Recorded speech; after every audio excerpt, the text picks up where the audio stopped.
pastor Luiz, por a confiança. Amém, meu de Deus. estarmos Aleluia. ministrando a palavra do Senhor nesta noite. Aleluia. Quem encontrou, glorifica ao Senhor nesta noite. Aleluia. Lucas capítulo 15, verso 11, que tem por título a parábola do filho perdido, ou em outra tradução, a parábola do filho pródigo, que nos diz o seguinte: Jesus continuou: certo homem tinha 2 filhos. O mais moço deles disse ao pai: Pai, quero que o Senhor me dê a parte dos bens que me cabem. E o pai repartiu os bens entre eles. Passados não muitos dias, o filho mais moço, ajuntando tudo que era seu, partiu para uma terra distante e lá desperdiçou todos os seus bens, vivendo de forma desenfreada.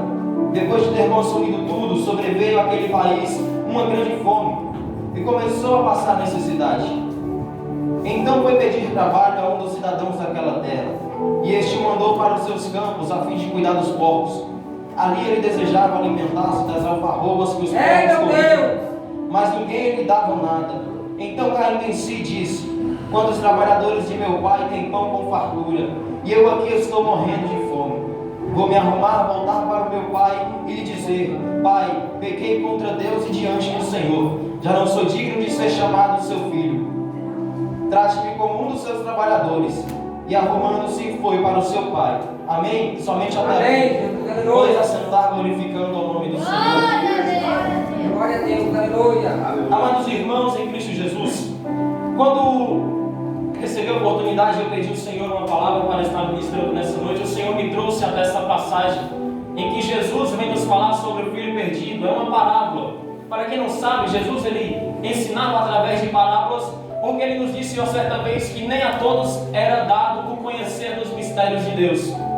E o capítulo 15 do Evangelho segundo escreveu Lucas, ele é composto por 3 parábolas, sendo elas a primeira, a parábola da ovelha perdida, a segunda, a parábola da dracma perdida, e a terceira, a qual acabamos de mencionar, a parábola do filho perdido. As 3 parábolas, em seu contexto, se nós lermos, nós imaginamos que é a mesma história, apenas com protagonistas diferentes, mas não é bem assim. As 3 parábolas realmente têm o mesmo intuito. Jesus contou as 3 parábolas, ensinando-nos o amor do nosso Pai para conosco. Na primeira parábola, ele vem nos explicar qual é o pastor que, tendo 100 ovelhas, perdendo uma, não deixa para trás as 99, para ir em busca da ovelha que se perdeu, e encontrando-a, chama os amigos e diz: alegrei comigo, pois encontrei a minha ovelha perdida. Na segunda parábola, nós vemos agora uma mulher que tendo 10 dracmas, perdendo apenas uma, acendendo a lamparina e procurando com empenho até encontrá-la. E encontrando-a, diz para as suas amigas: alegrei comigo, pois encontrei a minha dracma perdida. Mas na terceira parábola, a qual acabamos de mencionar, nós vemos um filho perdido. Há uma diferença dos protagonistas das 3 parábolas. A primeira é uma ovelha, na segunda é uma dracma, na terceira Jesus fala de um filho, uma pessoa como nós. Eu venho aprender com isto que as 3 parábolas ela têm o intuito de nos ensinar o amor de Deus para conosco, o que Deus faz para vir atrás de nós, o que Deus faz para nos amar. Mas na primeira parábola é uma ovelha, ela necessita que alguém vá atrás dela. Ela se perdeu não por conta própria. Na segunda é uma dracma. Dracma, para quem não sabe, é a moeda daquela época. Uma moeda também era necessário que alguém fosse em busca dela para que ela fosse encontrada. Mas no terceiro é um filho, uma pessoa como nós. Ele sabia o caminho de volta, ele sabia de onde ele veio, ele sabia de onde ele saiu. Ele foi ensinado e instruído dentro da palavra do Senhor por seu pai. Aqui nós podemos ver 3 exemplos de muitas pessoas nos dias de hoje. Na primeira parábola nós podemos comparar com uma pessoa que começa a vir à casa do Senhor, que começa a se firmar na presença de Deus, mas que por ataques do inimigo, ela se enfraquece na fé e para de servir, para de adorar e para de vir à casa do Senhor. Aí nós vemos o pastor, que nesse caso é o nosso Deus. Ele vai lá onde essa pessoa está, e pega essa pessoa e diz: eu te seguro pela mão direita, venha comigo. E a segunda parábola, uma dracma perdida, já que ela não tem pensamentos, nós podemos comparar com uma pessoa que não tem entendimento nenhum da palavra de Deus. Pois essa pessoa, sim, Deus vai lá e faz de tudo para levantá-la, para erguê-la, para ir aonde ela estiver, atrás dessa pessoa, dessa alma. Mas na terceira, um filho que se perdeu, ele sabe a verdade. Ele foi aconselhado na casa do pai. Mas sabe por quê? Que agora ele teve vontade, que surgiu aquele desejo em seu coração de sair da casa do pai. Que nesse caso Jesus, ele vem nos exemplificar que é a casa de Deus.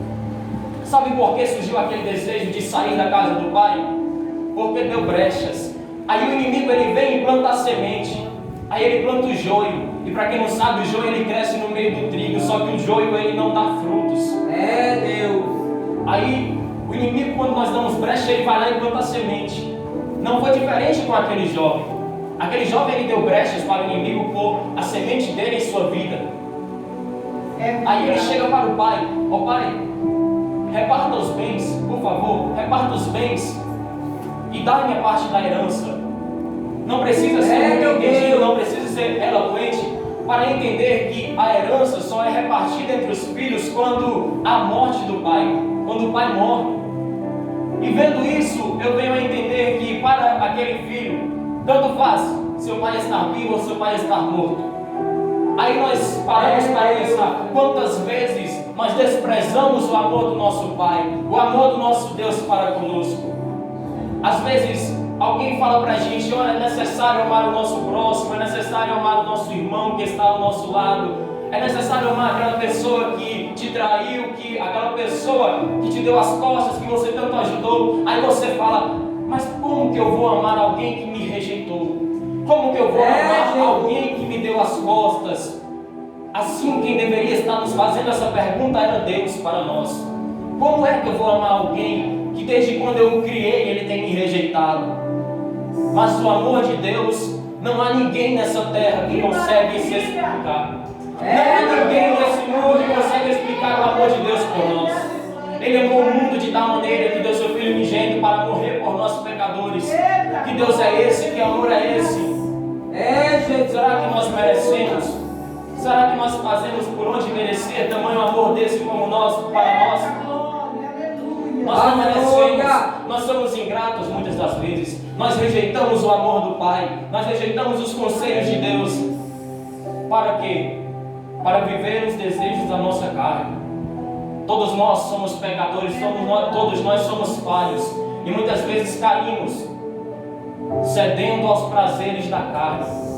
Meu Deus. Rejeitando os ensinamentos de Deus para as nossas vidas. Assim foi com aquele filho. A parábola ela vem me dizer que o filho chegando para o pai e pedindo a sua parte da herança, o pai repartiu os bens entre eles. Mas eu acredito que não era a primeira vez que aquele jovem pedia ao seu pai a sua parte da herança. Porque o contexto da história vem me dizer que aquele pai amava seu filho. E como um pai que ama seu filho, ele, além de aconselhar, ele também em alguns momentos ele segura, ele faz o filho ir contra a vontade dele próprio.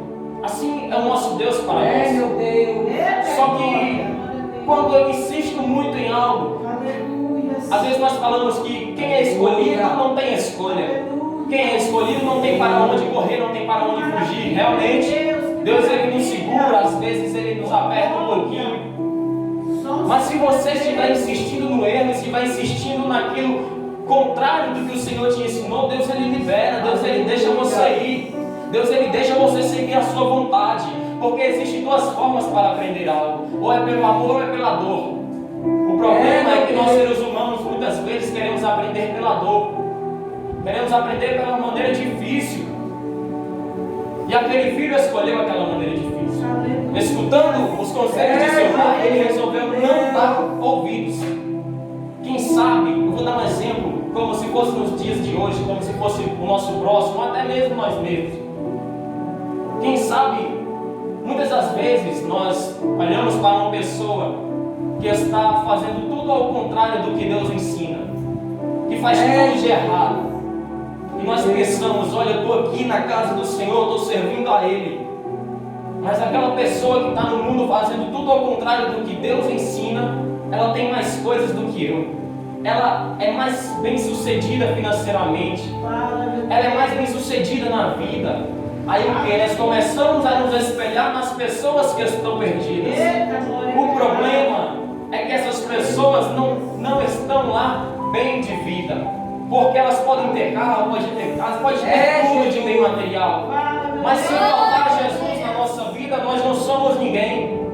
Se faltar o nosso Deus na nossa vida, nós não somos ninguém. Sem a presença dele, nós não somos ninguém. Meu Deus. Aí, muitas vezes nós espelhamos e falamos: ó Deus, por que eu aqui servindo ao Senhor não tenho isso, não tenho aquilo? É Deus nos falando nessa noite. A maior riqueza que o mundo pode ter, você tem na sua vida, é a presença de Deus. O dinheiro não pode comprar a presença, o dinheiro não pode comprar Deus na tua vida. Você pode ter o dinheiro que for, pode ter muito dinheiro, o homem mais rico do mundo não consegue comprar a presença do Senhor. Meu Deus. Sabe como que se adquire a presença do Senhor na vida? É buscando, é renunciando os prazeres da carne, é seguindo os conselhos do Pai. É quando vem a vontade de fazer alguma coisa errada, eu falo assim: não, porque o meu Pai me ensinou diferente, o meu Deus me ensinou diferente. Quando eu estou falando de Pai, eu estou falando do meu Deus, do nosso Deus, Pai. Aleluia. Aquele filho pegando tudo que era seu. A Bíblia cita que ele vai para uma terra distante. Meu Deus. Chegando lá, ele começa a gastar tudo. É nesse momento que surge na nossa mente a falsa sensação de prosperidade. É o momento que muitas pessoas passam, que elas falam assim: eu fiz a escolha certa, sair da casa do Pai foi a melhor coisa possível, largar a presença de Deus foi a melhor coisa. Sabe por quê? Porque agora eu estou aqui com dinheiro no bolso, estou cheio de amigos. Porque assim, quando tem dinheiro, tem muitos amigos. Imagina agora os amigos, os falsos amigos daquele jovem. Com dinheiro no bolso, todo mundo é amigo. Mas a Bíblia fala que ele gastou tudo. Ele perdeu. O problema é que aquele jovem depositou a sua confiança. Ele espelhou a sua vida no dinheiro, nas riquezas materiais. E quando depositamos a nossa confiança, a nossa vida em riquezas materiais, de uma hora ou outra, a nossa vida vai por água abaixo. Uma hora ou outra vai dar tudo errado. Por quê? Porque o único que nos consegue manter de pé para todo sempre é o Senhor. E para ter uma vida bem-sucedida, é necessário espelhar a minha vida no que o Senhor me ensina, no que o Pai me ensina. Aquele filho agora, perdendo tudo o que tinha, a palavra cita com muita clareza que ele deseja alimentar-se das alfarrobas que os porcos comiam. Ou seja, da lavagem. Sabe o que é lavagem? Lavagem é uma mistura de toda a comida velha que sobrou. Ali faz uma gororoba e dá aos porcos. Isso é comida de gente? Não. Mas a Bíblia fala que ele desejou alimentar-se. É o que muitas vezes nós fazemos. Estamos bem na casa do Senhor. Às vezes aperta um pouquinho daqui e dali. Aí nós resolvemos trocar tudo de bem que nós temos na casa do Senhor para ir viver lá no mundo. Tem uma coisa para te dizer assim: o mundo não tem nada para me oferecer. Porque ele dá com a mão, ele tira em dobro com as duas. O inimigo não tem nada para me oferecer e para te oferecer. Nem a chave da casa dele ele tem. Imagina alguma coisa para te oferecer. Deus. Mas eu tenho um Deus, nós temos um Deus que nos prometeu uma morada celestial. Nós somos herdeiros da promessa de Deus. Esse mundo sofredor é passageiro. Sim, meu Deus. Essa dor que você passa é passageira. Sim, meu Deus. Quantas vezes na sua vida você passou por momentos difíceis, com qual você se perguntou: dessa vez não tem como sair, dessa vez está difícil e não tem escapatória na minha vida. Mas Deus foi lá e te disse: eu te seguro, filho, pela mão direita. Eu te seguro, filho, pela mão direita. Se levanta, filha. É o Senhor que te dá força. É o Senhor que nos cuida. Jesus disse: eu sou o caminho, a verdade e a vida. E ninguém vem ao Pai senão por mim. Lá no mundo nós encontramos várias propostas. No mundo nós encontramos vários conselhos. Às vezes até conselhos a gente aceita lá no mundo. Mas de Deus nós não queremos aceitar. Por quê? Porque o conselho de Deus dói. É porque o conselho de Deus vai contra a vontade da minha carne. Vai contra a vontade do meu ser, do meu eu. E a Bíblia é bem clara dizer: devemos morrer para o mundo e viver para Deus. Quando eu aceito Jesus em minha vida, eu não estou vivendo mais o mundo, eu não estou vivendo mais o meu eu. Eu não estou vivendo mais a minha vontade, eu estou vivendo a vontade do Pai. É por isso que aquele jovem teve o desejo de sair da casa do Pai. Porque ali quem mandava era o Pai. Quem ditava as regras era o Pai. E isso muitas vezes provoca no ser humano um sentimento de impotência. Eu sou inferior. Ah não. Aí vem o ego fala mais alto. Aí muitas vezes nós desistimos da presença, desistimos de Deus, desistimos do chamado do Senhor para a nossa vida. Mas eu estou aqui nessa noite para te dizer: você pode até desistir, mas Deus não desiste de você. É bem claro em citar e nos dizer que mesmo aquele filho estando naquela situação, mesmo aquele filho estando ali na sarjeta, no fundo do poço, quando ele se lembrou da casa do seu pai, ele se lembrou que na casa do pai até os trabalhadores tinham pão com fartura. Ele se lembrou de como o seu pai o amava. Aí ele falou: vou me arrumar e vou para o meu pai. Eu vou me humilhar diante dele e vou dizer: pai, pequei contra o Senhor e pequei contra Deus. Já não sou digno de ser chamado de seu filho. Eu vim aqui nessa noite para te dizer: não importa quantas vezes você errou, não importa quantas vezes você caiu. O que Jesus quer saber de mim, de você nesta noite, é se hoje nós estamos dispostos a mudar de vida, se hoje nós estamos dispostos a nos humilhar diante dele, se hoje nós estamos dispostos a demonstrar para ele nosso arrependimento. Que Jesus maravilhoso é esse que nós servimos. E não quer nem saber quantas vezes nós erramos, quer saber se hoje eu estou disposto a me voltar ao arrependimento. É por isso que eu amo esse Jesus, porque ele conta a parábola dizendo o erro, ele mostra o erro do jovem, mas ele também mostra como sair do erro. Ele mostra como é que eu reverto a situação. Ele mostra a atitude do jovem de voltar para a casa do pai. O problema é que muitas vezes as pessoas não têm força para voltar. Muitas vezes nós pensamos: eu vou dar só uma voltinha lá fora, eu vou sair da presença do Senhor só um pouco, e acabamos ficando por lá. Quantos e mais quantos desistiram da presença do Senhor e hoje não são ninguém novamente? Porque nós, seres humanos, não somos capazes de nos nomear algo, mas quando entregamos a nossa vida a Cristo, nós somos dignos de ser chamados de seu filho. Tem coisa melhor no mundo de que ser chamado de filho de Deus? Não. Tem coisa melhor de que ser chamado de filho de Deus? Não. Então, meus amados irmãos, pega essa palavra e coloca no teu coração. O filho errou. É sobre libertação, é.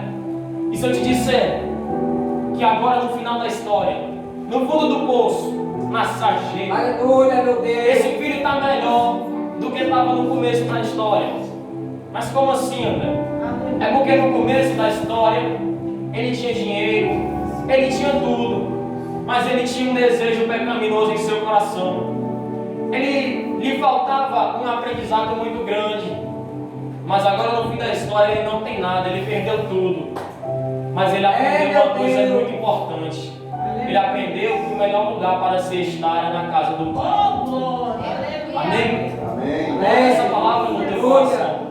Eu já disse, mais uma vez eu repito: Deus, ele não quer saber quantas vezes você errou. Ele quer saber se hoje você está disposto a entregar sua vida a Ele. Só existe um caminho